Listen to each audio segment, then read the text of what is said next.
What up YouTube and all you sexy Buddyfighters, it's Dragon King, and today I'm gonna do a deck profile on the deck that I used to get top 3 in the WGP Malaysia Regionals.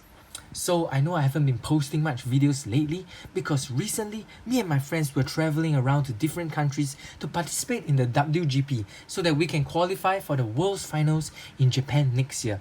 And that also means that I can bring you an episode 2 of WGP World Finals in Japan. Yes, so me and Vishal, we've qualified for Buddyfight. Fee for Vanguard, so congrats to us. June has qualified in Dragonborn and Paddy has not qualified, so he will be going to Philippines and try to qualify. So we wish him all the best. And now that I'm back, I'm gonna do more Buddyfight videos. I haven't actually done a Lost World product review, so if you're looking for a full Lost World product review, I recommend you to check out Hyperpotatoes. I'll put the link in the description below. Then my good friend and dad done an awesome job reviewing the Lost World product. For me, I'll be doing more deck profiles together with the Lost World deck and which Lost World deck is suited to which deck.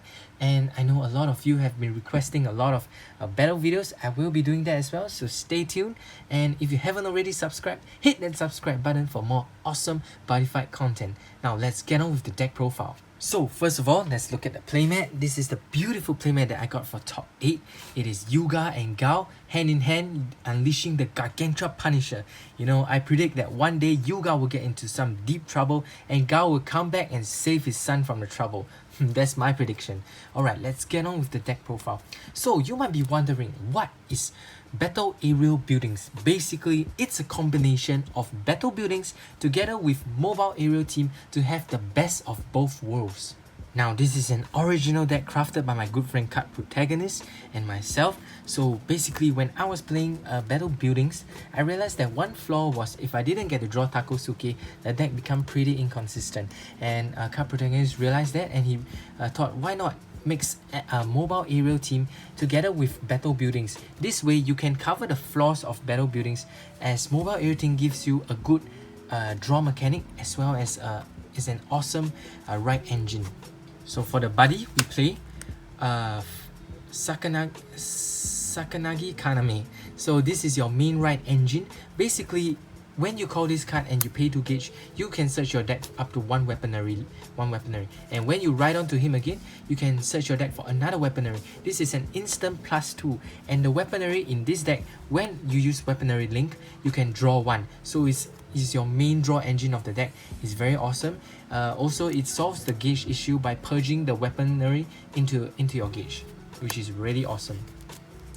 We play 4 of her. She also provides a good double attack as well as penetrate. So if you, let's say you have 2 weaponry inside the sword, this basically is a 4 crit double attack with penetrate and is your main draw engine of the deck. Next up, we play 4 of the set spell Infinite Operation. Basically, you pay 1 gauge and pay 1 life. You can search up to 1 size 3 mobile aerial team as well as 1 weaponry from your deck. It's an instant +2 in my opinion. Next up, we play 4 of the weapons Feather Blade. So basically, when this card enters the soul of a mobile aerial team, you get to draw 1 card, and it also gets power +3000, penetrate and critical +1, which is super awesome. Let's say we have Sakanagi Kaname on the field. Okay, you call him, you search for 1 weaponry. This is in your hand, and then when you ride, you can search for another weaponry. So when you enter its soul, you get a draw 1, and you can stack up to 2 weaponry for this particular mobile aerial team. And when you enter its soul, you get another draw 2. So that already increases your hand like crazy. We all know that mobile aerial team has amazing draw power, and this is the engine that we use in the battle buildings to get the draw power. She's your main right engine. Next up, we play 2 of Mobile Armored Shield. So this is sort of like your negate, and it's also your draw engine during your opponent turn. So during your opponent turn, you can put this into your mobile aerial team, and also you get to draw 1. It gets defend +3000, and all critical dealt to you is -1. So imagine your opponent with let's say 6k attack decides to attack your Sakanagi. So you put it inside here. Basically, your defense increased to a 9,000. Let's say he didn't hit 9,000, he already missed the attack, plus all the other incoming crits will be reduced by 1, which is pretty insane. It's a negate, plus it's a huge beefy shield and a draw power as well. So I only play 2 because there isn't much space in this deck. We still need a lot of space for the battle buildings. Next up we play 3 Friendship Combi Ibok. This goes with the set spell of the Ibok Academy, Buddy Academy Hostel. So this card is your life gainer in the deck. When you pay 2 gauge and ride on him or call him, you gain 2 life. If you use the battle building spell to call him, you gain 5 life. Now this is also like your negate, and which negate actually gives you a +5 advantage, which is insane. Normally I'll ride into Kaname, but let's say I decide to purge all my weapons into the gauge, and there's no way for me to retrieve the weapons because I didn't play a retriever. And if it is no use to me, I will call Friendship Ibok I'll ride into Friendship Ibok. This way I can call different battle buildings as well, and it wouldn't destroy them, because basically when you are right on this, all your battle building monsters are reduced by 3 and it becomes size 0, which is insane. Also 3 of the Ibok spell. Basically at the start of your turn, if you have this card, you can draw 1 card. It is your draw mechanism. Really amazing. Next up, we play 4 of Super Titan Skytree. Now this card is so powerful. Basically, if you call it, pay 2 gauge. If you call it by a battle building, we play 4 of the battle building spell. If you call it by a battle building, you only need to pay 1 gauge. You get to retrieve a battle building spell from your drop zone into your hand, and you get to charge 2 gauge. Now this card is the whole engine of this deck, because you can retrieve any battle building spell, your negate to your searcher, as well as the different battle building spells, which is really amazing. And also it is a 4 criticals penetrate, and it cannot be nullified if it's attacking alone. Now how sick is this? Battle building, the reason why battle building is topping so much is because of this card. The Skytree card is really amazing. Now 4 of the Skytree, at the start of your turn, you can mill 3 cards from your deck and put up to 1 Skytree spell into your hand, which is really amazing. Next up we play 3 Simulacron, G Gold Path and Silver Path. So when this is your destruction of the deck, you know, this is your main destruction of the deck. You can destroy cards, also prevent your cards from being destroyed. So pay 2 gauge to call him. If you normal call him, you can destroy 1 monster on your opponent's field. And if you call him through a battle building set spell, you can destroy a monster, then destroy a card on your opponent's field. And do remember, it's any card. Also, all battle buildings on your field cannot be destroyed by your opponent card effect. It has double attack and soul guard. Really amazing. And to summon him is 3 of its set spell. So at the start of your turn, you may pay 1 gauge and gain 4 life. It also gains you additional life. So different battle buildings have different start of your turn spell, which is really cool. This helps you retrieve your spells. Ibok helps you draw cards, and this helps you gain life. So if you decide to set all your battle building spell at the start of your turn, you have a really huge advantage. Alright, next we play 2 of Jackknife Kaizeron. Now I realized that this impact monster works so well with the deck, because basically in this meta, a lot of the times when you have your Kaname on the field, people would rest. Like when it comes to battle phase, people will rest it because you are practically negating 8 damage if it has 2 swords inside. You won't be able to attack. However, Jackknife Kaizeron works super well with this deck, because when you are right onto your Kaname, many of the times you'll be calling battle buildings to the side, and this can only be evolved on a Brave Machine. You can't evolve on a mobile aerial team. So when you evolve into him, you can restand your Kaname and it can attack during the final phase. So and it +1 crits. So you're technically going for a 5/5 damage if they decide to rest your team.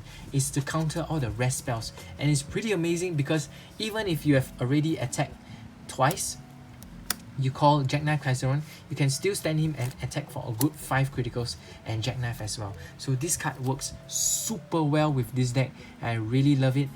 It's just amazing with this deck. Okay, next up we play 4 of the Searcher Battle Building Online. So pay 1 life, drop up to 1 battle building monster from your deck, and you can retrieve a set spell from your battle building set spell from your deck. Now this card is so important. It is basically a setup for 1 battle building monster.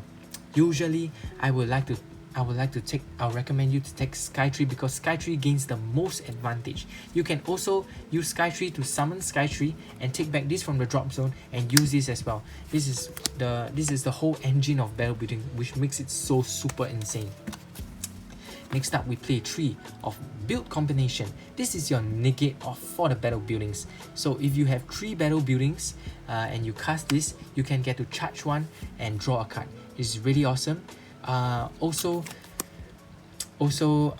is so powerful, because when you cast a negate, let's say you cast a negate, you draw 1 card, okay, and negate goes to the drop zone.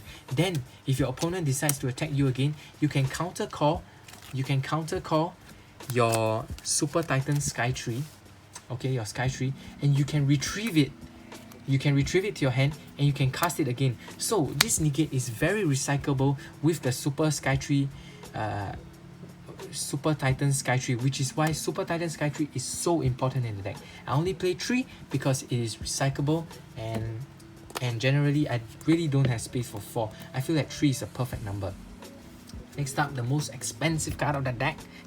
It's Superhero Time. So pay 1 life, look at the top 3 cards of your deck, put 1 of them into your hand and the rest into the gauge. Now this card is so amazing. It is your gauge mechanism. It is your searcher. It is just really amazing to have this card. I don't play 4 because I feel that 4 is a little bit too cloggy, and you need a ride on. So if you do not ride on a monster yet, you can't use this card. Generally this card is really sick. That's why it's so expensive, because you know the card really speaks for itself. Super amazing card. It can be used in any hero deck, because basically any hero deck you either ride or transform. Amazing card. Next up, for generic we play 4 Skillbinder. So pay 1 gauge, rest a card with penetrate or double attack.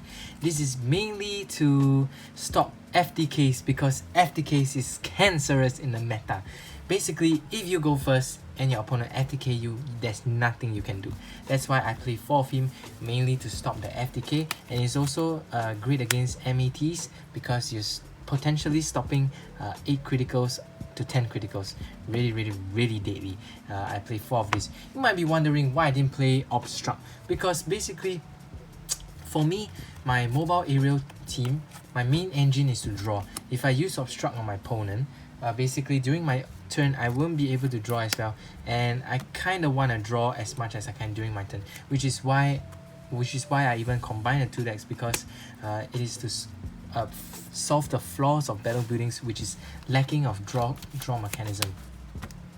So now I'll be doing a short playtest just to show you how the deck works. So let's say this is your typical first turn hand. This hand is pretty perfect, to be honest. Okay, so we have 6 cards. Let's draw. We draw into 1 card. We have a battle building already, so let's charge this and draw into this. Now as long as you have either one of your mobile aerial team, you get to the draw mechanic for the deck will automatically run. So you cast Infinite Operation, so you pay 1 gauge and 1 life. You get a search for 1 size tree as well as your weapon. Okay, shuffle your deck, blah yada. Alright, next up, since I do not have much gauge already, I can pump gauge, but I usually like to just call him. So pay 2 gauge, look for another weapon, yada. Shuffle. Alright, then I will buddy call. Now on my hand, you see I already have 2 weapons. Now this is already 8 cards on my hand, which is pretty amazing. Take a look at that just on the first turn. So I put it in, I draw 1 card, I put it in again, I draw another card. Okay, so the problem with this deck is it lacks the FTK, which a lot of decks have now.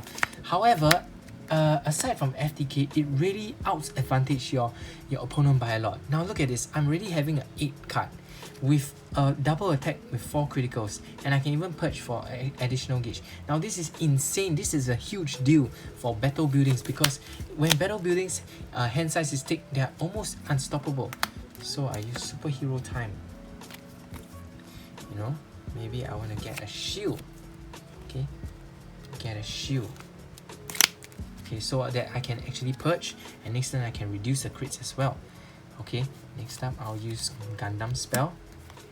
Okay, I can search for either eyeball so that I have enough life. Okay, alright, and I'll drop eyeball. Alright, so I can set spell, set this. I already have a Gengaku, set Sky Tree, set eyeball. And wow, look at this amazing advantage, because you can practically stop your opponent with all the double attacks. You have a shield to defend you, you have a negate, and you can come out your Sky Tree and retrieve the negate to use the negate. You can use Gengaku to bomb his whole field. So this is just a short preview of what the deck is like. It's pretty amazing. The only reason why I lost that day during WGP in Malaysia was I didn't have a finisher, and my opponent was using a mobile aerial team. So practically what he did was he had his Kaname. He uses the impact to charge 3 shields inside, so there's no way I could do any damage at all. My Sky Tree couldn't hit alone, and when I sort of like link attack, he will probably negate, and it's really a long and tedious game because there's no way I could finish him, and at the same time it's pretty hard for my opponent to finish me because I had a ton of defenses as well. So it's a kind of back and forth game. So what I might do is I might actually add in some finishers for this deck, maybe an impact. However, the impact requires you to ride on eyeball, which is actually not really a problem. So yeah, this is the deck profile by me and Cardprotagonist. You know, too bad we can't have him today to explain a little bit as well. Check out this awesome SP flag. Wow, Hyperpotatoes. I know you're looking for one, and I know you're jealous. Alright, so I hope you guys enjoy this deck profile. Remember to check out our online store, www.buddy-mart.com. We have singles all the way to constructed decks, sleeves, everything to get you into the game of Buddyfight. And also like and subscribe, and I hope you guys continue to support me. Thank you so much, and let's keep on buddy fighting.